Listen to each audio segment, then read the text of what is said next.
Angular 17ல இன்னைக்கு நம்ம இந்த வீடியோ பார்க்க போகிறது அட்டிஃப் கண்டிஷனல் ரெண்டரிங்கை பற்றி. கண்டிஷனல் ரெண்டரிங்காக நம்ம யூஸ் பண்ணுறோம் அட்டிஃபை. சரி, ஓகே. ப்ரீவியஸ் வெர்ஷனில் இருக்க ஸ்டார் என்ஜிஎஃப்க்கும் இப்போ கரண்ட் வெர்ஷனில் இருக்க அட்டிஃபுக்கும் என்ன வித்தியாசம், அதை விட இது என்ன பெட்டர்னு இதை இப்போது நம்ம கொண்டு வந்திருக்காங்க ஆங்குலரில். ஏன் நம்ம ஸ்டார் என்ஜிஎஃப்ஐ யூஸ் பண்ணக்கூடாது? ஏன்னா ரெண்டுமே கண்டிஷனல் பேஸ்டு தான். ரெண்டுமே கண்டிஷனை செக் பண்ணி நம்மளுக்கு எலமெண்ட்ஸை ஆட் பண்ணும், இல்லைன்னா ரிமூவ் பண்ணும். ஸோ வாட் டிஃப்ரென்ஸ் அப்படின்னு நீங்கள் நினைக்கலாம். நிறைய டிஃப்ரென்ஸ் இருக்குது. நம்ம ஸ்டார் என்ஜிஎஃப் யூஸ் பண்ணோம் அப்படின்னா நம்ம கண்டிப்பாக @angular.common அப்படின்ற லைப்ரரியை இம்போர்ட் பண்ணணும் app.model.tsல. இப்போ நம்ம ஸ்டாண்டர்லன் மெத்தடில் வந்துட்டனால வி காண்ட் இம்போர்ட். நம்ம எல்லா பேஜஸ்லேயும் இம்போர்ட் பண்ணிட்டு இருக்க முடியாது. நம்மளுக்கு என்னென்ன யூஸ் பண்ண போகிறோமோ எல்லா இஃப் இந்த மாதிரி கண்ட்ரோல் ஃப்ளோ சின்டெக்ஸ் இது எல்லாமே நம்மளால் என்ன பண்ண முடியாது, இம்போர்ட் பண்ணிகிட்டே இருக்க முடியாது எல்லா பேஜ்லையும்.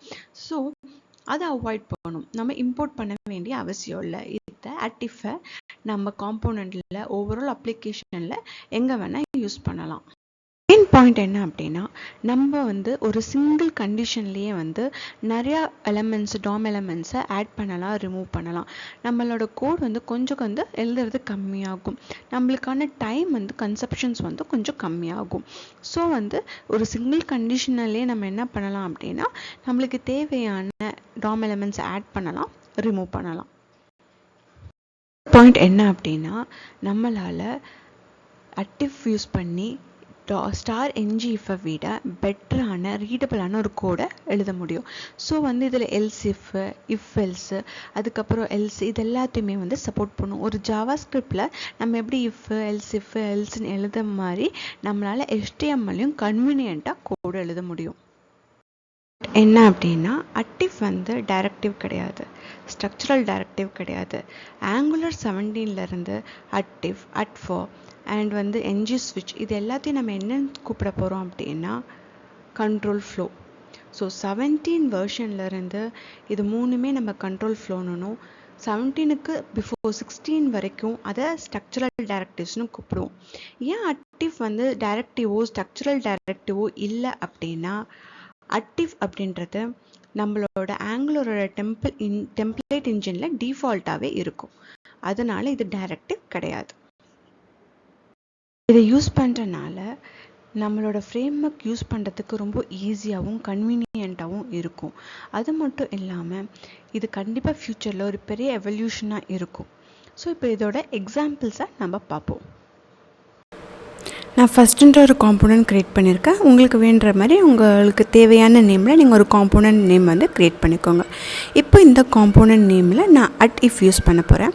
அட்டிஃப் யூஸ் பண்ணுறதுக்கு முன்னாடி நான் TS ஃபைலில் போயிட்டு TSல என்ன பண்ணுறேன்னா வேல்யூஸாக கொடுத்துக்கலாம். 1 0 2 அந்த மாதிரி கொடுத்துட்டு செக் பண்ணி பார்ப்போம்.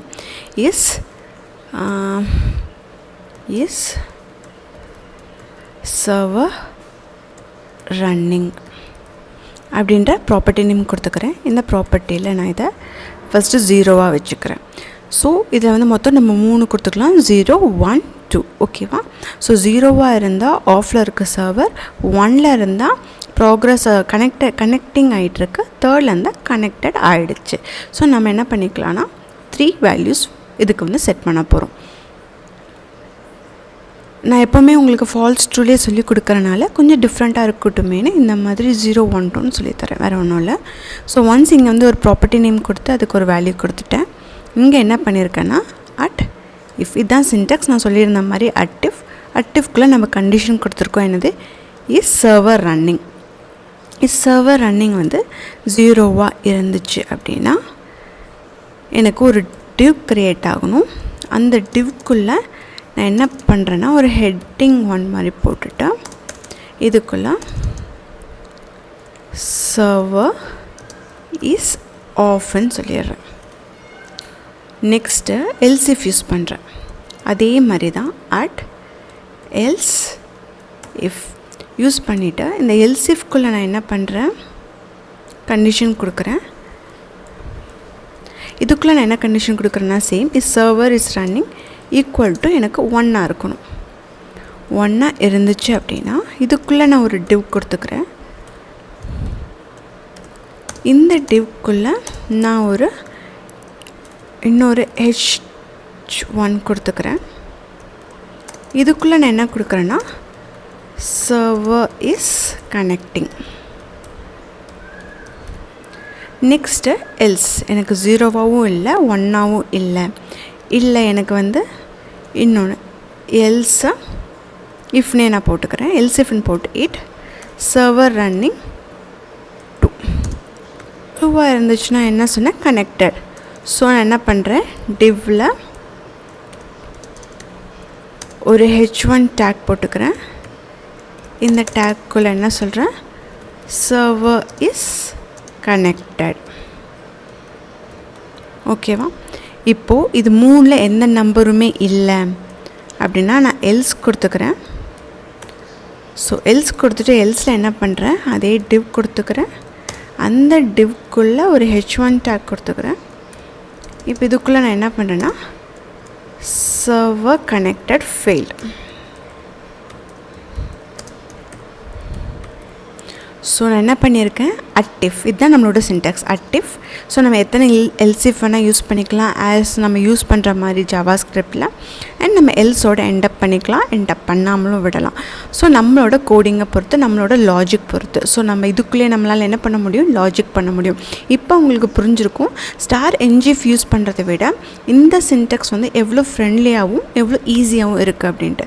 ஸோ என்னோடய சர்வர் 0வாக இருந்துச்சுன்னா சர்வர் இஸ் ஆஃப்னு வரும், 1ஆக இருந்தால் சர்வர் இஸ் கனெக்டிங் வரும், 2ஆக இருந்தால் சர்வர் இஸ் கனெக்டட்னு வரும், இல்லைனா எனக்கு சர்வர் கனெக்டட் ஃபெயில்டுன்னு வரும்.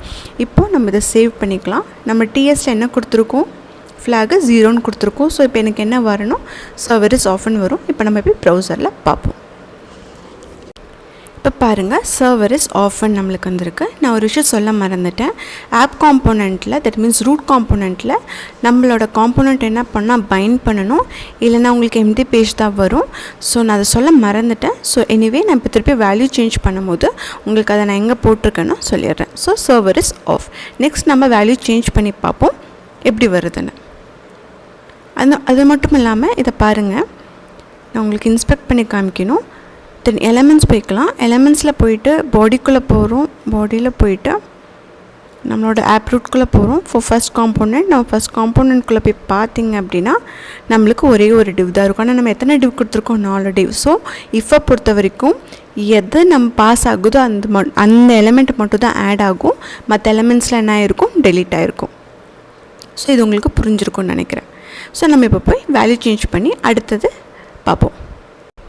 இப்போ பாருங்கள் நான் இதை தான் மறந்துட்டு உங்கள்கிட்ட சொல்ல. ஸோ நான் பண்ண என்னோடய காம்போனண்ட்டை app.component.html இதில் போட்டிருக்கேன். நான் app.component.html என்னோடய ஃபஸ்ட் காம்போனண்ட்டை பைண்ட் பண்ணியிருக்கேன். பைண்ட் பண்ணால் என்ன பண்ணணும், நம்ம ஃபஸ்ட்டு இம்போர்ட் பண்ணணும். எதில் இம்போர்ட் பண்ணியிருப்போம், இங்கே இம்போர்ட் பண்ணியிருப்போம். இம்போர்ட் பண்ணதுக்கப்புறம் நம்ம அதை இங்கே ஆட் பண்ணியிருப்போம். ஆட் பண்ணதுக்கப்புறம் நம்ம என்ன பண்ணியிருப்போம் அப்படின்னா இங்கே போட்டிருப்போம். ஸோ தெரியாதவங்களுக்கு சொல்லணுன்றதுக்காக தான் சொன்னேன். ஸோ நெக்ஸ்ட் நம்ம இங்கே போய் பார்ப்போம். இப்போ நான் இதோட வேல்யூவை 1ன்னு மாற்றுறேன். ஸோ 1ன்னு மாற்றினதுக்கப்புறம் இப்போ பாருங்கள் இப்போ இதுக்குள்ளே வரணும் சர்வர் இஸ் கனெக்டிங்னு வரணும். நம்ம போய் இப்போ ப்ரௌசரை பார்ப்போம். ஸோ இப்போ பாருங்கள் 1 கொடுத்துருக்கனால சர்வர் இஸ் கனெக்டிங்னு வருது. இங்கே பாருங்கள் இங்கே அதே மாதிரி ஒரே ஒரு டிவ் தான் இருக்குது, மற்ற எந்த டிவ்வுமே இல்லை. ஸோ எல்லாமே ரிமூவ் ஆகிருக்கும். எந்த டிவ் பாஸ் ஆகிருக்கோ அந்த டிவ் மட்டும் தான் என்ன இருக்குது ஆட் ஆகிருக்கு. இப்போ நம்ம இன்னும் 2 வேல்யூஸ் கொடுத்து பார்ப்போம். இப்போ நம்ம 2 வேல்யூ கொடுத்து பார்ப்போம். இப்போ 2 கொடுத்தா என்ன ஆகும் அப்படின்னா நம்மளுக்கு திருப்பியும் ப்ரௌசரில் போய் பார்த்தோம் அப்படின்னா என்ன வந்திருக்கும் சர்வர் இஸ் கனெக்டட்னு வந்திருக்கும். அதையும் போய் பார்ப்போம். இப்போ பாருங்கள் சர்வர் இஸ் கனெக்டட்னு வந்துருச்சு. அதே மாதிரி ஒரே ஒரு டிவ் தான் இருக்குது. பார்த்திங்கன்னா சர்வர் இஸ் கனெக்டட்னு வந்துருச்சு. நெக்ஸ்ட்டு நம்ம ஃபைனலாக எந்த ஒரு வேல்யூமே இல்லாமல் ஏதோ ஒரு வேல்யூ கொடுத்து பார்ப்போம். அப்போ சர்வர் ஃபெயில்டுன்னு வரணும். ஸோ நான் எதுக்காக இவ்வளோ டைம் சின்ன சின்ன வேல்யூஸ் கூட மாற்றி காமிக்கிறேன்னா உங்களுக்கு பெட்டராக அண்டர்ஸ்டாண்ட் ஆகணும் தான். இப்போ நம்ம 1 இல்லை 2 இல்லை 0 இல்லை வேறு ஏதாவது வேல்யூஸ் கொடுத்து பார்ப்போம். எனி வேல்யூ கொடுத்து பார்ப்போம். சேவ் பண்ணிப்போம். இப்போ போய் நம்ம ப்ரௌசரில் பார்க்கலாம். இப்போ பாருங்கள் சர்வர் கனெக்டட் ஃபெயில்டு. ஸோ இப்படி தான் அட் யூஸ் பண்ணோம். உங்களுக்கே நல்லா புரிஞ்சிருக்குன்னு நினைக்கிறேன் எவ்வளோ ஈஸியாக இருக்குது இந்த புது @if மெத்தட் ஆங்குலரில் யூஸ் பண்ணுறது. ஸோ நீங்களும் ட்ரை பண்ணி பாருங்கள். ஏதாவது டவுட்னா கமெண்ட் செக்ஷனில் கொடுங்க. உங்களுக்கு எந்த மாதிரி டெக்னிக்கல் வீடியோஸ் வேணுமோ நீங்கள் கமெண்டில் கொடுத்தீங்கன்னா நான் அதுக்கேற்ற மாதிரி வீடியோஸும் அப்லோட் பண்ணுறேன். தேங்க்ஸ் ஃபார் வாட்சிங்.